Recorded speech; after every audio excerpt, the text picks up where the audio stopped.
জুলাই আগস্টে গণহত্যার ঘটনায় মানবতাবিরোধী অপরাধের মামলায় সাবেক প্রধানমন্ত্রী শেখ হাসিনা সহ ৩ জনের বিরুদ্ধে ৫টি অভিযোগ আমলে নিয়েছে ট্রাইব্যুনাল। মামলার অপর ২ আসামি হলেন সাবেক স্বরাষ্ট্রমন্ত্রী আসাদুজ্জামান খান কামাল এবং পুলিশের সাবেক মহাপরিদর্শক চৌধুরী আব্দুল্লাহ আল মামুন। একই সঙ্গে এই মামলায় শেখ হাসিনা ও আসাদুজ্জামান কামালের বিরুদ্ধে নতুন করে গ্রেপ্তারি পরোয়ানা জারি করা হয়েছে। অপর আসামি চৌধুরী আব্দুল্লাহ আল মামুনকে এই মামলায় সোন অ্যারেস্ট দেখানো হয়েছে।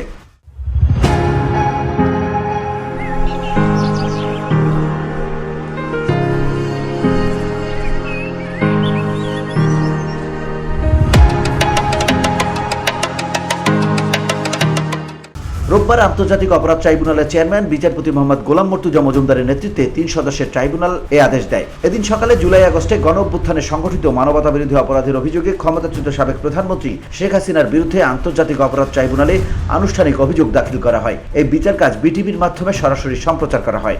মানুষকে নৃশংসভাবে হত্যা করে তদন্তপ্রাপ্ত ঘটনা এবং প্রমাণাদির আলোকে ইন্টারন্যাশনাল ক্রাইমস ট্রাইব্যুনালস অ্যাক্ট 1973 3-2 ধারার অধীনে সংঘটিত অপরাধসমূহ আসামি শেখ হাসিনা, আসাদুজ্জামান কামাল, আসামি চৌধুরী আব্দুল্লাহ আল মামুনের বিরুদ্ধে উল্লেখিত আইনের 4-2, 4-3 ধারায় ঊর্ধ্বতন অবস্থান এবং আইনগত দায় সুস্পষ্টভাবে প্রতীয়মান হয়। তদন্তকালে আসামি শেখ হাসিনা, আসামি আসাদুজ্জামান খান কামাল, আসামি চৌধুরী আব্দুল্লাহ আল মামুনের বিরুদ্ধে আরো অন্যান্য অভিযোগ ছাড়াও নিম্নলিখিত সুনির্দিষ্ট মানবতা বিরোধী অপরাধ সংগঠনের প্রাথমিক সত্যতা পাওয়া গেছে।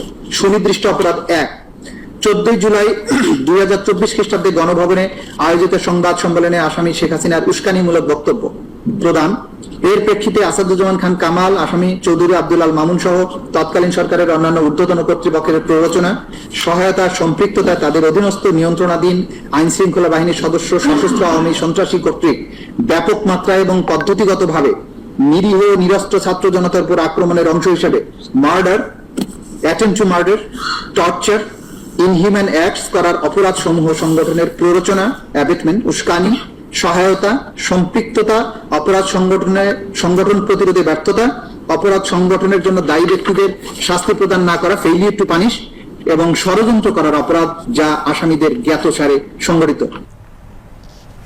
গত 18 ফেব্রুয়ারি জুলাই আগস্টের গণহত্যার ঘটনায় শেখ হাসিনার বিরুদ্ধে তদন্ত 20 এপ্রিলের মধ্যে শেষ করতে নির্দেশ দেন ট্রাইব্যুনাল। আন্তর্জাতিক অপরাধ ট্রাইব্যুনালের চেয়ারম্যান বিচারপতি মোহাম্মদ গোলাম মর্তুজা মজুমদারের নেতৃত্বে 3 সদস্যের ট্রাইব্যুনাল এ আদেশ দেন। গত বছরের 17 ডিসেম্বর 2 মামলায় শেখ হাসিনা, ওবায়দুল কাদের সহ 46 জনের বিরুদ্ধে তদন্ত 2 মাসের মধ্যে শেষ করার নির্দেশ দেন ট্রাইব্যুনাল। ছাত্র জনতার গণ আন্দোলনে গত বছর 5 আগস্ট শেখ হাসিনা সরকারের পতন ঘটে। এরপর 14 আগস্ট শেখ হাসিনার বিরুদ্ধে আন্তর্জাতিক অপরাধ ট্রাইব্যুনালে মানবতা বিরোধী অপরাধের অভিযোগ দাখিল করা হয়। সেই অভিযোগের তদন্ত শুরু হয় গত বছর 14 আগস্ট। সেই অভিযোগের তদন্ত শুরু হয় গত বছর 14 অক্টোবর। 6 মাস 28 দিনে তদন্ত শেষ করে গত 12 মে শেখ হাসিনা সহ 3 জনের বিরুদ্ধে তদন্ত প্রতিবেদন দেয় আন্তর্জাতিক অপরাধ ট্রাইব্যুনালের তদন্ত সংস্থা। VOD Bangla news desk.